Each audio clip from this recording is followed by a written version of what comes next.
payer une plantation sans avoir de problème avec la famille? C'est Alistair Cablan de l'association Juristes Chrétiens pour tous et candidat aux élections législatives 2025, circonscription Cocody. Je vous exhorte à aller me voter. Nous pouvons changer les choses à Cocody. Je reviens dans le vif du sujet. Comment payer une plantation sans avoir de problème avec la famille? Il y avait un de mes amis qui voulait payer un terrain qui se situait dans un village, plus de 3 hectares. Il y avait une plantation de cacao. Il voulait payer avec un monsieur et finalement il m'a appelé, il s'est rendu compte que ce n'était pas le monsieur, le terrain n'appartenait pas au monsieur, mais appartenait à une famille entière. Donc vous devez faire attention. Comment payer une plantation sans avoir de problème avec la famille? Alors je vous explique. Nous savons que dans le cas des plantations, des terrains qui sont dans nos villages, ce sont des terrains ruraux. On parle de 2 hectares, 3 hectares, 4 hectares. Dans ce cas, là-bas, il n'y a pas de ACD, mais plutôt ce qu'on appelle un certificat foncier rural. Donc, si vous voulez payer un terrain rural, c'est-à-dire un terrain qui se situe dans nos villages, où il y a une plantation dessus, avec un monsieur, faites attention, parce que ce terrain-là, ça appartient toujours à une communauté ou une famille, très souvent, très souvent. Donc, avant de payer le terrain, avant de payer ce terrain rural ou de payer ces hectares qui se situent dans les villages, vous devez d'abord partir voir le chef du village. Le chef du village.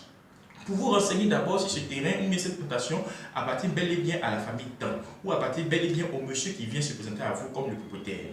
Ensuite, c'est clair que ça va appartenir à une famille. Vous faites maintenant un PV de réunion.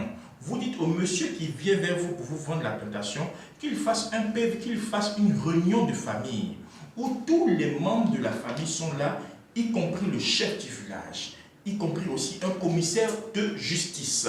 Lors de cette réunion, on établit ce qu'on appelle un PV de réunion de famille. Il y aura une liste de présence qui va passer et tout le monde va signer, y compris le chef du village.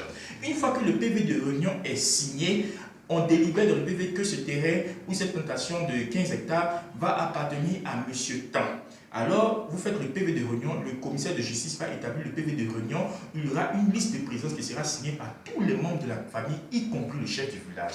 Avec ce PV de réunion, vous prenez ce PV de réunion maintenant, vous passez à l'étape suivante. Vous allez prendre aussi un géomètre pour faire ce qu'on appelle le plan topographique de la plantation.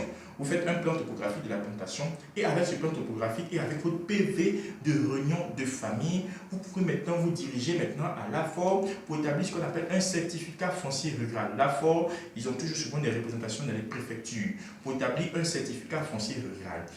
Dans le cas des terrains ruraux, on parle de certificat foncier rural. Dans le cas des terrains urbains, on parle de ACD. Une fois que vous faites ça, vous établissez vos certificats fonciers rural, le terrain ou la plantation va vous appartenir. C'est Alistair Cablan de l'association Juristes Chrétiens pour tous. Merci.